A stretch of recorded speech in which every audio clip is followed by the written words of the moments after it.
is Shylo Bijold, and you are listening to Grit and Grace.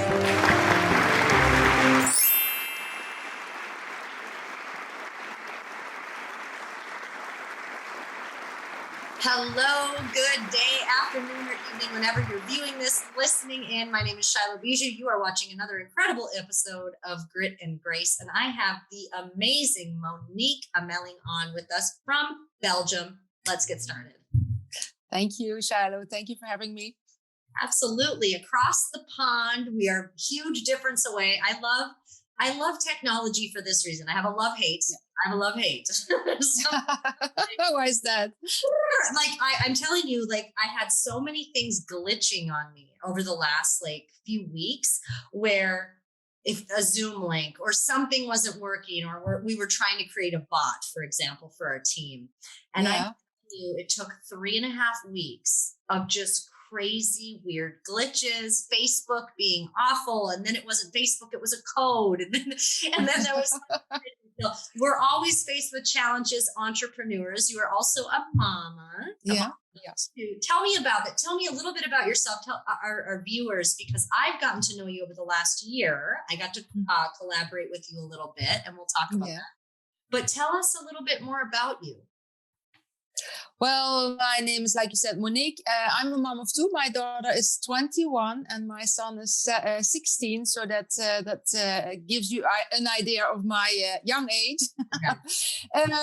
I'm from Holland. I'm a Dutchie mom. I live about 15 minutes from the border from Holland in Belgium. So, and I'm an entrepreneur by birth, maybe. I don't know. I was selling earrings in school for $1 when I was 12. And I always did things entrepreneurial. And I wanted to become an esthetician or a beautician.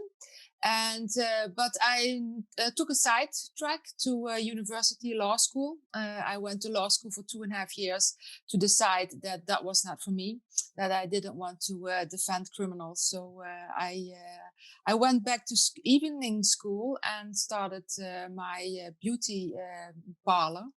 And after that, I turned into a skincare business, and I had a master in acne and skin cancer. So that was really my passion.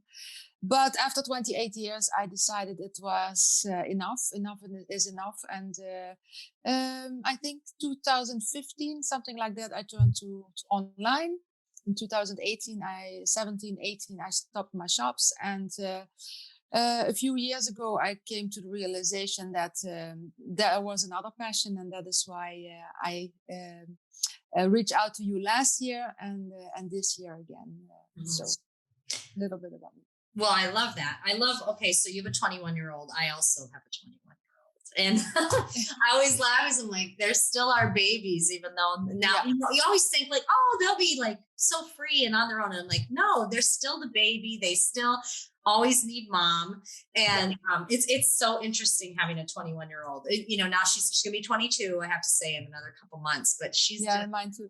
Yeah, it's so funny because I'm like, they had she had a really cool life, but she also she always wants to come back at me and be like, you never taught me this. You never taught me this. I'm like, no one taught me that. Like, I had to learn it. Like, she's always wants to say, you didn't teach me how to do taxes. I'm like, girlfriend, nobody taught me how to do taxes. I had to learn that on my own. She's so funny, but she's a little hustler too. And she's an entrepreneur, but I love that you said that, selling earrings in school. Cause I always say that I was a little hustler all my life. Like if there was any fundraiser or something, a challenge, like we had to sell candy bars or we had to sell so many things, like I'd go door to door and I would go everywhere and I would sell the crap out of it for a little prize that we win. But it was a little prize that was the most important, not what you earned. It was that it was like the random toy that you got. You sold all this product for these companies as a kid. But law school, that's interesting. What was the original passion behind going to law school? What were you? I saw a movie with Jacqueline Smith. In which her father was a lawyer, and he had to go up against Armand Assante. who was the criminal, the Italian gangster, and so on. And with the little birdie that he got, the yellow bird. And I saw that movie, and then I decided that I wanted to be a lawyer and defend the good people. So that is the reason. I didn't know what to do. I thought I was going to be a pharmacist assistant. Oh, so okay. But that's me. I can turn around when opportunities come up. Then I can change. I can adapt. But I was 15, and I knew I wanted to be a lawyer. But that was a good thing, because I was not such a good student, and we have several degrees in Holland. I don't know if that works the same way in the States, but you do first a certain degree, and if you want to go further, you can do the second degree, and so on and so on. Yeah. So I needed a higher degree to go to university than where I was, and that stimulated me to go as the first one in our family to university. So that was fun. So, well, yeah. Entrepreneurs, we do shift and pivot. I mean, and we see opportunity and we're like, okay. But also when we do that, the other good part about that is we know when something's not our passion. Like, we don't sit on it.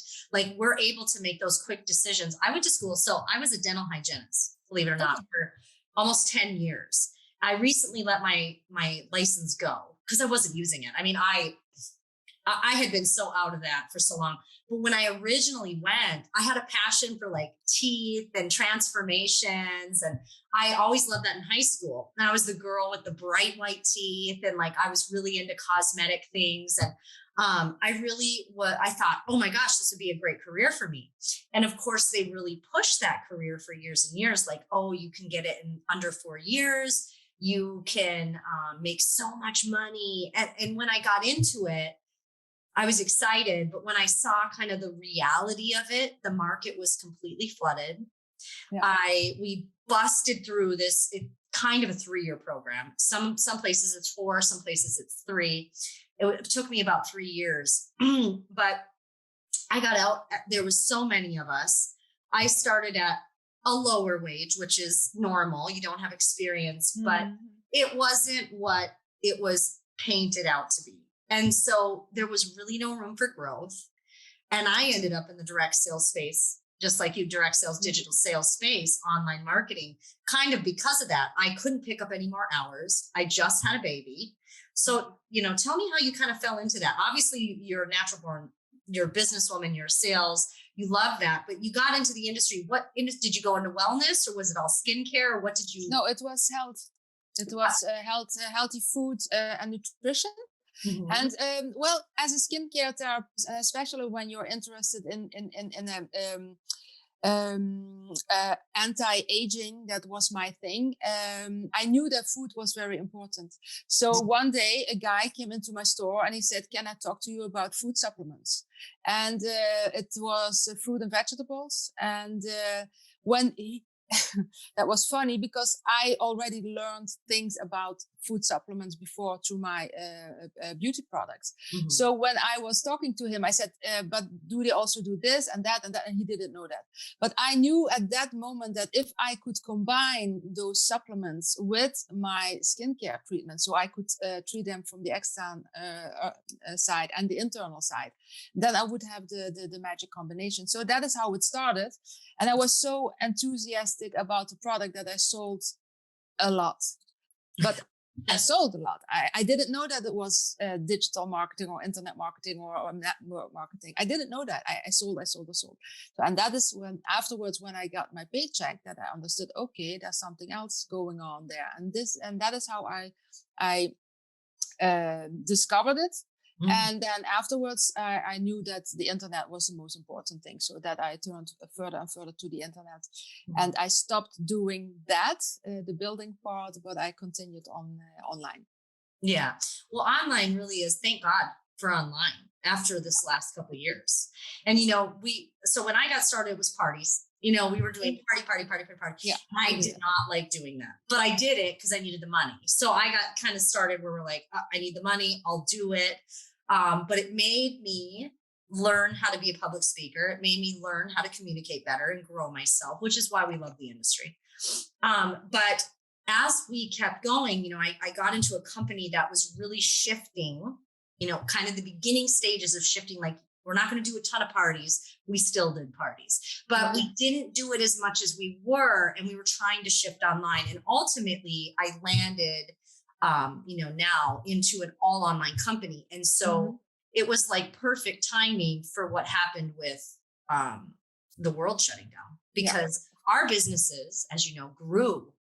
I mean, ours grew 300% that first year, 300%, because people were needing online businesses, and also all online. They were ordering everything online and they needed to have it shipped to them. So talk about that. I know you have a passion for women, as do I.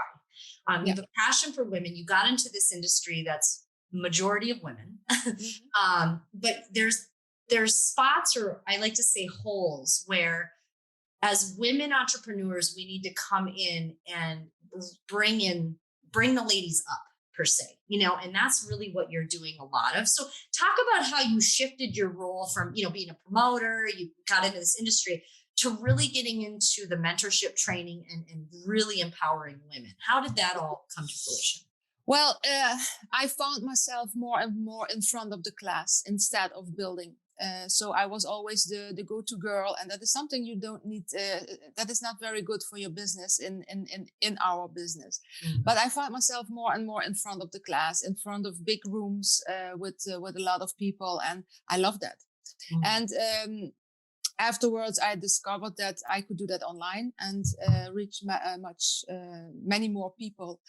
But also through the years, I discovered that there are a lot of women out there who would benefit from having an online business, because I think that if something learned us in the last 2 years, that is we live in a different world, and we live in a world where there are so many possibilities, so many opportunities, but most of the people don't understand it, don't see it. I always say you can put 3,500 people in the same room that go visit the same convention, but they all go home with a different story. And because they are all in a different stage in their life, they can be on stage or in a different page in their book, on page 1 or on page 100 or 200.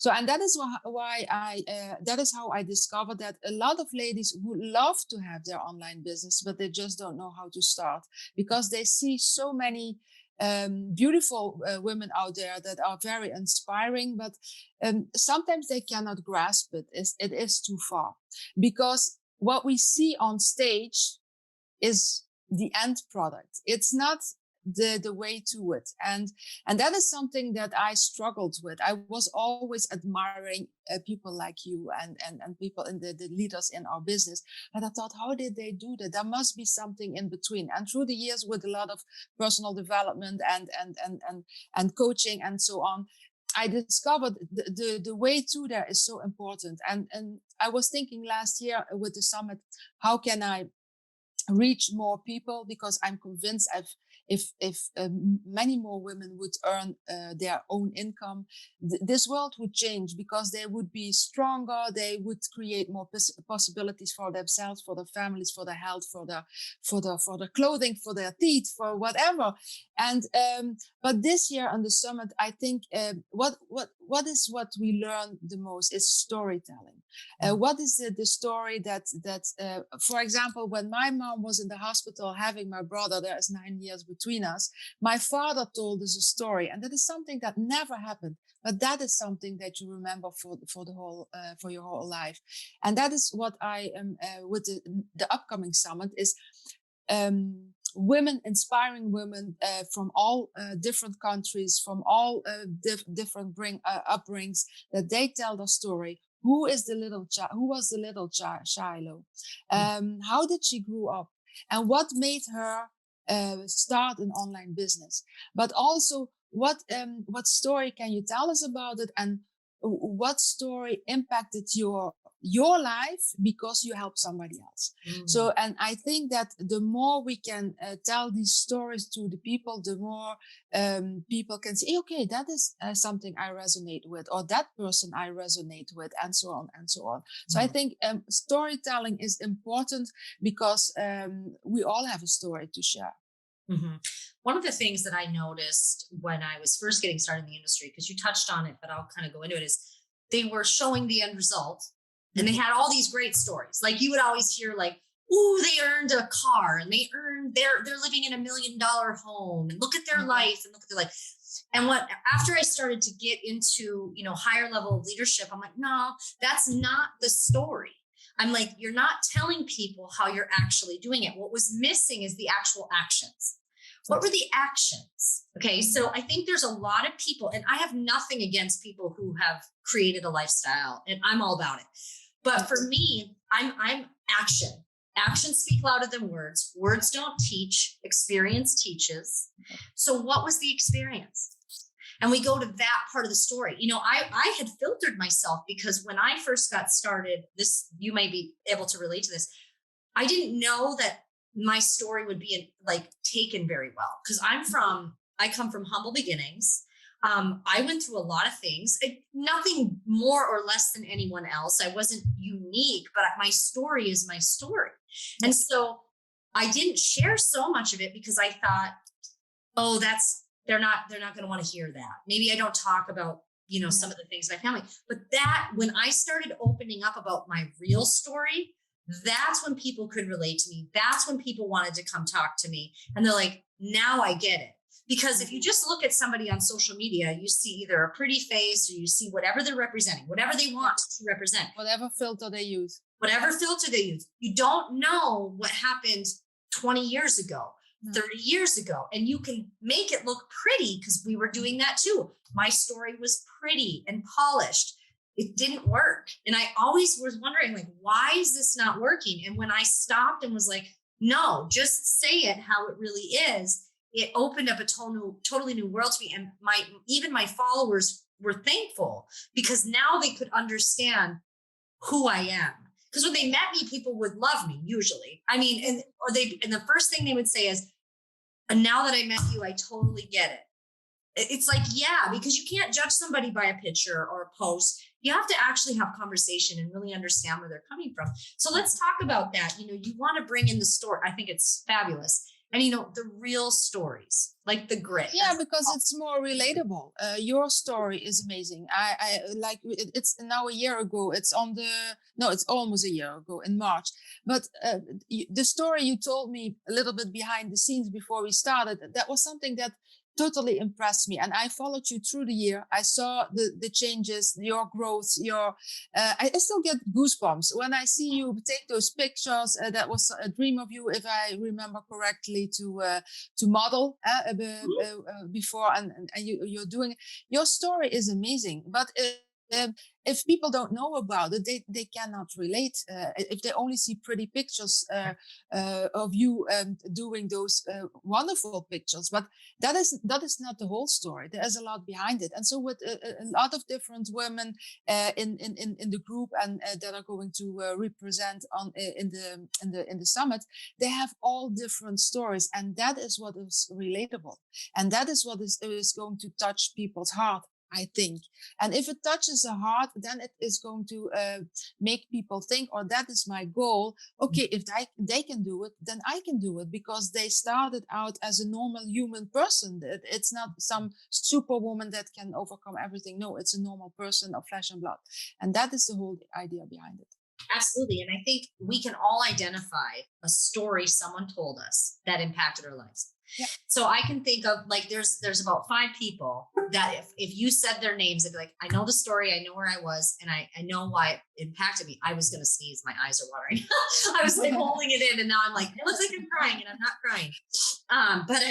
But my eyes started watering. So, but I could think of, I think of really great leaders and speakers. And I'm like, I remember where I was. I remember the story, because at the time it was said, I needed to hear it. Yeah. And you heard that story, and the person next to you didn't hear that story. Right. Because, or they weren't open for it, or they weren't ready for it. And that is what is so amazing. And that is also what is happening now in the world. And people are are not ready for certain things, or to understand things, or they are afraid for it. And I think that the more we can empower them to think for themselves, firstly, but also to create something for themselves. Because when you have more money, and I don't say that you have to get to become a millionaire or whatever your goal is. If it's $1,000 extra a month or 10,000, that is your dream, your goal. But if you have more, you can do more.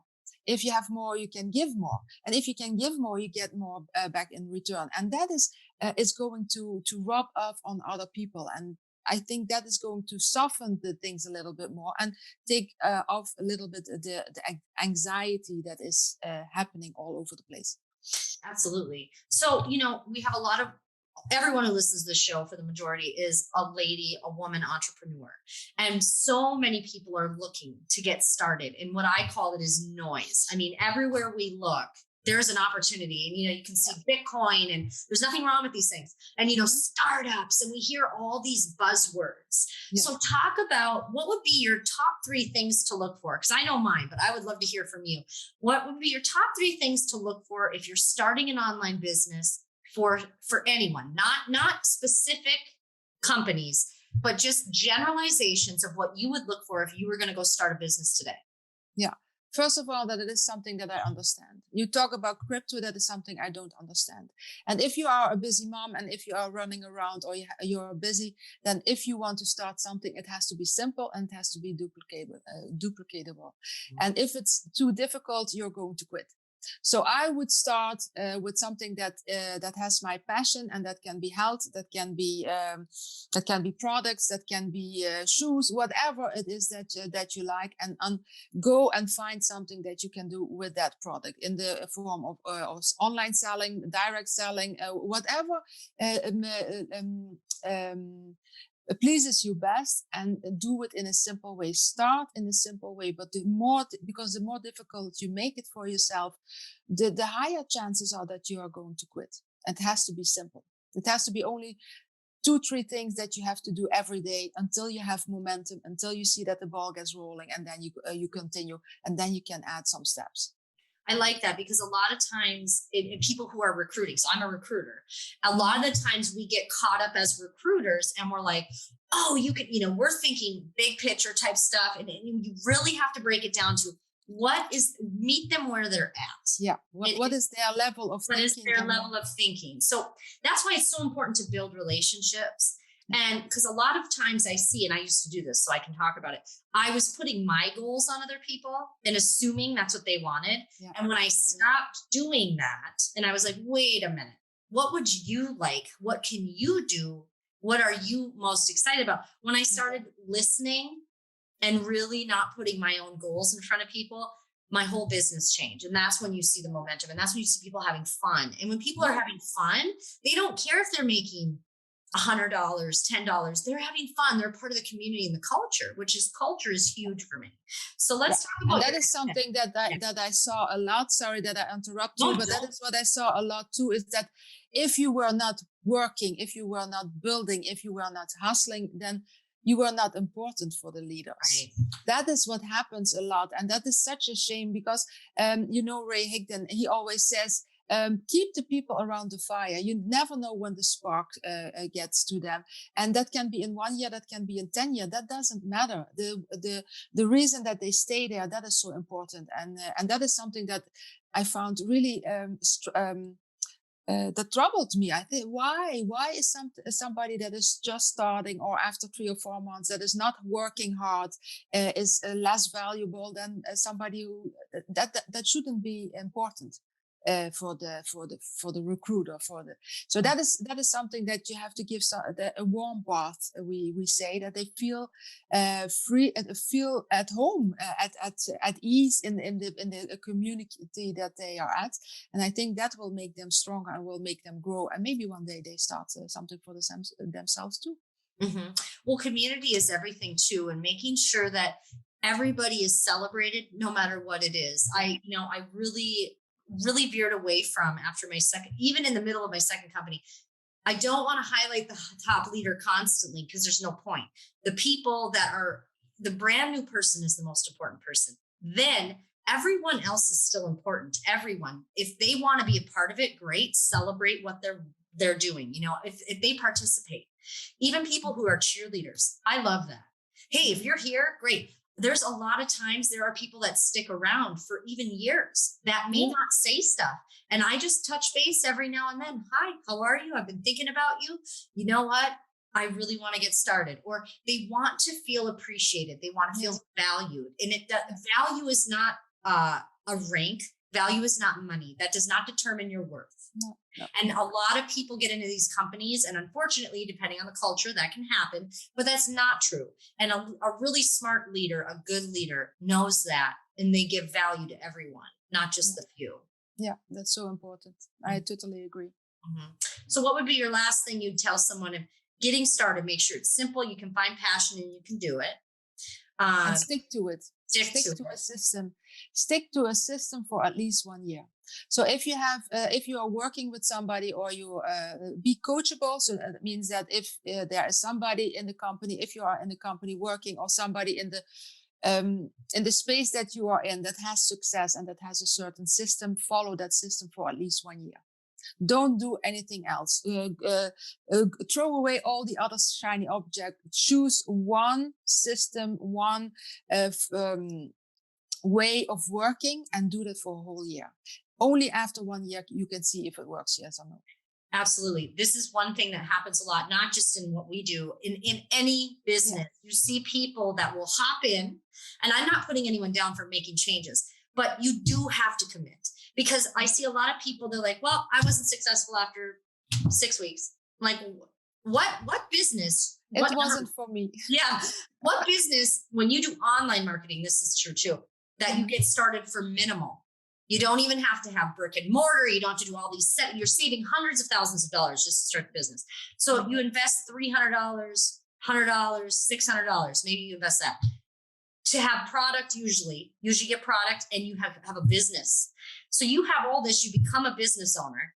And would you do that if you opened up, I always use this example. If you opened up a yoga studio, would you shut the doors after 3 months because it wasn't crushing?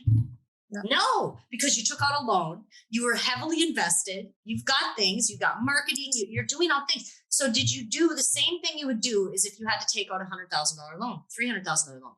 Most people just don't view it like that, but they give up, and then they go to another thing, and then they go to another thing. And I'm like, commit to one thing and watch what happens when you commit to it, and you're coachable, and know that you have to grow yourself to get there. Because I'm learning every single day, and I'm going to this next transition. It never stops. And the more you learn, the less you know. Oh, that is so fun. But do your due diligence when you start, when you choose a product or a company or whatever. Do your due diligence. Who did well? And go find that person, talk to that person, see what that person does, and then start doing the same thing. Model the person that has success, but stick to it for at least a year. Yeah. Absolutely. And I know you have so much coming. The summit's going to be fabulous. Let's talk about it really quick. When is it? Where we can find it. We're going to post the links and everything, but I'm very excited for it this year. I really enjoyed participating last year, and some of our girls got to participate. So let's talk about that as we wrap up, and where people can kind of look for it and be a part of it if they want to. Yes, the name of the summit is LadyPreneurs on Fire, Freedom Seekers, and Be the Change is the subtitle, the subject. And as we are still working on it, there is a waiting list. So if you want to get notified to get when the summit launches, then go to LadyPreneurs on Fire summit.com/forward-waiting list. So you can get on the waiting list, and as a thank you for waiting, you get free training on passive income, so that you have something in return, let's say. Furthermore, you can find me on Facebook, Monique Ameling, on Instagram, Monique Ameling, and everywhere. A positivity dealer, type it in Google and you can find me. That is my brand name, and that is why I'm doing this, to spread positivity as much as possible, because for one negative thing, you have to hear 17 positive things to neutralize it. So we have work to do. Absolutely. We all do. And like Yeah. affirmations, everything we say, Yeah. and really, find the appreciation and gratitude in things. And something Yeah. when the one thing that I've been trying to do lately, and this is just another level up and shift, is whenever I feel those anxiety moments or when I'm having those moments, I have to step back and go, what do I have right now in my life that is true? So Mhm. something that's true that I Yeah. appreciate. And when you can do that, you can balance your nervous system in like seconds Yeah. and breathing in and breathing out. It's incredible what it'll do. But people Yeah. really have to tap into that because the world is, full of it. And we've just got to get people to get focused, keep Yeah. all that noise out, and Yeah. just get focused on the positivity. And that's why I'm so grateful to have you on, because you are a bright light in this world and you Thank you. bring up lots of ladies entrepreneurs, and your summit's going to be incredible, and I'm so excited to be promoting it, and look forward to being a part of it or watching it in some way, because it was incredible this year. So Thank you. Monique, thank you so much for being on, and for everybody who tuned in, thank you so much for another episode of Grit and Grace. I'm Shylo Bijold, and we will catch you on the next one. Glutathione is a big word. It's the body's own master antioxidant. It's a scavenger for free radical, bacteria, and viruses. There are no products in the market with the ingredient NASET. NASET increases the production of glutathione that's in our body already to strengthen and enhance our immune system, elevate sense of well-being, support muscle strength and endurance, cognitive function, and liver support. It helps with increased energy and blood sugar regulation. Get your bottle of GSH Plus from www.salvationnutra.com.